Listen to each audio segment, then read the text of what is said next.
America's political system has been hijacked to ensure those with power keep it. If you look at American politics and think everything is fine, this video is not for you. To the rest of us, things seem pretty broken. I mean, our forefathers created a beautiful system, and we live in a magical country. How the hell did things get so bad? These days, just 2% of Americans trust that our elections work how they're supposed to. Congress has an approval rating of 20%. Our leaders are locked in partisan warfare, and they aren't fixing anything. And we're angry. We're angry at the system, at each other. Our country is getting poorer, sicker, more divided, and our families are paying the price. We don't even talk to each other anymore. America's political system has been hijacked to ensure those with power keep it. And for the rest of us, well, it's not so good. I'm going to show you exactly how today's political system is creating the problem, exactly how we fix it, and how the solution ultimately depends on you. This Venn diagram shows the relationship between an elected official doing what the people want and their likelihood of getting reelected. Ideally, they'd serve the people and have a high likelihood of reelection. But a recent Harvard Business School report by Professor Michael Porter and Catherine Gale showed that the relationship looks more like this. They found virtually no correlation between serving the will of the people and getting reelected. In other words, if our elected leaders do their jobs, they're more likely to lose their jobs. How is that possible? The report blames it on two privately held, gain-seeking organizations, America's two major political parties. In 2019, both major parties publicly threatened to blacklist candidates and contractors who veered from the party lines. They control the money, the debates, the primaries. They even draw their own voting districts. A full 61% of Americans want another option. But any third party or independent who runs is seen as a spoiler. So year after year, we choose between the lesser of two evils, Democrats, Republicans, Republicans, Democrats. In any other environment, a new competitor would swoop in to better serve their constituency. You hate your cable company? Here comes streaming. But the two parties have rigged the system to block competition. But it gets worse. In 86% of House races, we now know which party will win the general election before it even starts. That means all of the competition is in the primaries, where as few as 14% of voters participate. And primary voters tend to be more partisan than those who vote in the general election. So the most partisan candidates win the primary. They're virtually guaranteed to win the general, so you can guess what happens next. Over time, the parties move further and further apart. This graphic shows members of Congress who worked with the other party to pass a law in 1953. The gray lines represent their collaboration.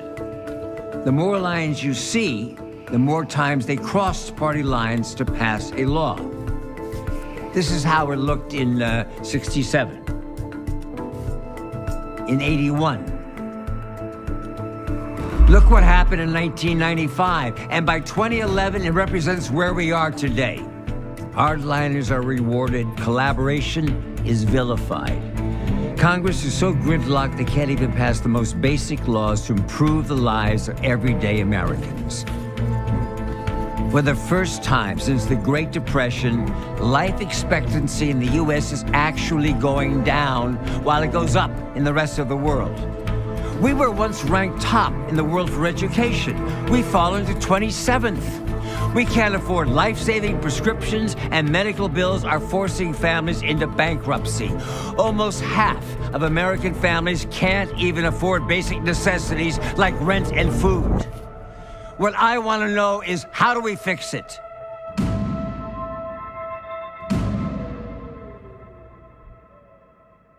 You know, I think I'm getting a little carried away here, so I'm going to bring my friend Josh in while I calm down.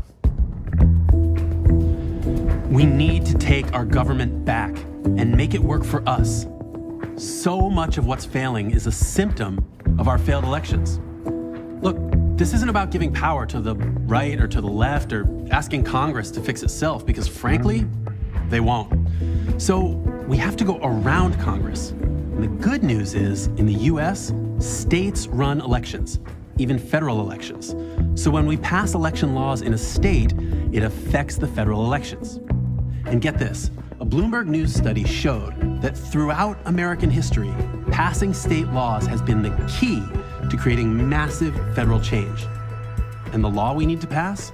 It's called the American Anti-Corruption Act. It fixes the system so government can work for you and your family, not just a handful of special interests and political insiders.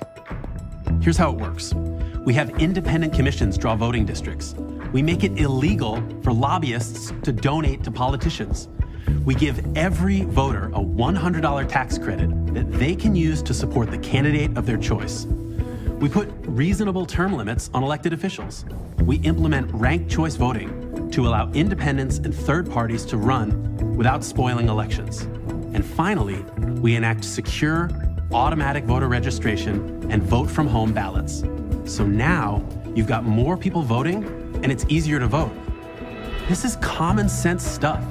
It creates a Congress that's more responsive to the people and can finally get stuff done.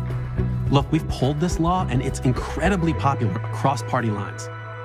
All we have to do is pass them in states across the country. How do we do that? Aha! Thank you, Josh. That brings us to this simple pie chart. It shows the percentage of a population required to create real and lasting change. Researchers looked at movements from all over the world and found that when 3.5% of a population actively engages in fighting for change, they win every single time.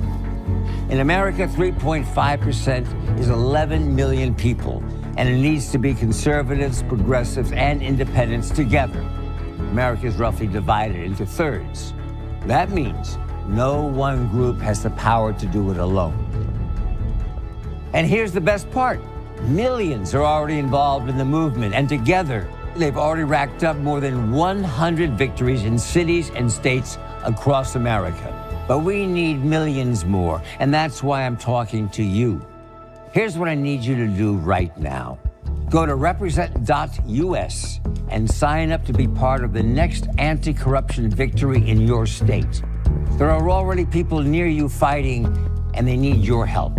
If that's not for you, then join the Commonwealth, a community of people giving whatever amount they can every month to support local anti-corruption campaigns. Every single dollar goes to the front lines of the fight, not to overhead or organizational expenses. All I'm asking is that everyone who watches this video needs to do something. That you do something. Because you can be damn sure if you do nothing, nothing is going to change. I'm here to tell you that your voice does matter. Join us.